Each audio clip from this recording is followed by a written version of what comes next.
கர்த்தருடைய பரிசுத்த நாமத்திற்கு மகிமை உண்டாவதாக. இன்றைய வானமன்னா சங்கீதம் 89:35. ஒரு விசை என் பரிசுத்தத்தின் பேரில் ஆணையிட்டேன், தாவீதுக்கு நான் பொய் சொல்லேன். இதில் என் பரிசுத்தத்தின் பேரில் ஆணையிட்டேன், தாவீதுக்கு நான் பொய் சொல்லேன் என்று கர்த்தர் கூறுகிறார். அவர் ஆணையிட தன்னை விட பெரியவர் யாரும் இல்லாததால் தன்னுடைய பரிசுத்தத்திலே ஆணையிட்டார். என்ன ஆணையிட்டார் என்று பார்த்தால், உன் சந்ததியை நிலைப்படுத்தி தலைமுறை தலைமுறையாக சிங்காசனத்தை ஸ்தாபிப்பேன் என்று ஆணையிட்டார்.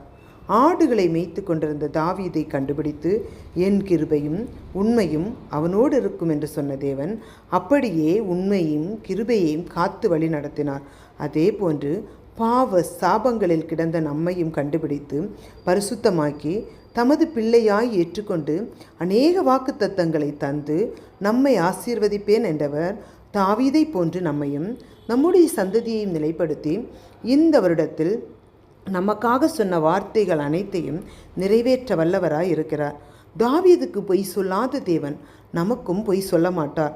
தேவன் நிச்சயமாய் நிறைவேற்றுவார். காரணம், அவர் உண்மையுள்ளவர். உண்மை அவரை சூழ்ந்திருக்கிறது என்று வேதம் சொல்லுகிறது. அவர் நமக்கு சொன்ன அனைத்தையும் அவர் செய்து முடிப்பார். என் கிருபை என்றென்றைக்கும் அவனை காக்கும், என் உடன்படிக்கை அவனுக்காக உறுதிப்படுத்தப்படும் என்று சொன்ன தேவன் அவருடைய உண்மையையும் அவருடைய கிருபையையும் நமக்கு வைத்து நம்மை பாதுகாத்து அவருடைய உடன்படிக்கையை நம்மில் நிலைப்படுத்த வல்லவராய் இருக்கிறார். அவருடைய உண்மையை நாம் காணும்படியாய், அவர் சொன்ன ஆசீர்வாதங்களை வாக்குத்தத்தங்களை நம் கண்கள் காணும்படியாய் நாம் அவருடைய பாதத்தில் நம்மை ஒப்பு கொடுப்போமா? அன்பின் தேவனே, அப்பா ஆண்டவரை, இதோ உம்முடைய கரத்தில் ஒப்பு கொடுக்கிறோம் அப்பா.